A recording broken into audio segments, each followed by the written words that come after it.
There was a day when everything went wrong for me. I have called it Black Wednesday.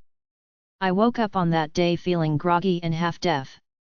Groggy because I had stayed up late the night before watching my favorite soap opera, and half-deaf because I had gone for my swimming lessons and somehow, water had entered my ears, which never had happened before.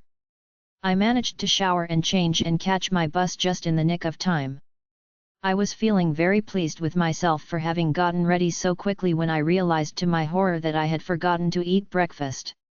Hungrily, I arrived in school hoping to eat something when I saw to my utter dismay a notice near the school canteen stating that it was closed for that day due to renovation work. It was only then I remembered that the principal had announced the closure over the assembly just the day before. I then went to my class, a pitiful figure. As our attendance was being taken, one of my classmates asked me something, but since I could not quite hear her due to the water in my ears, I kept repeating what when I realized to my astonishment that everyone, including a very annoyed teacher, was looking at me. I had repeated my what a little too loudly.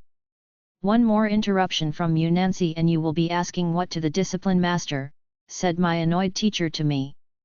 I could see my classmates stifling their giggles. Later in the science lab, I broke 2 test tubes and was reprimanded by my teacher for being so careless. But strangely, I had expected to break the test tubes since everything was going so wrong for me on that day. During the last period, my maths teacher commended me for having done well in a test. Finally, something right was happening, I thought. But unfortunately, I was the only one to have done well in my exam. Everybody else did rather poorly.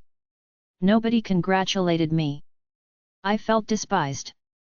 Somehow, I felt like a black sheep in my class for that. Finally, the day was over. I never want to relive Black Wednesday ever again.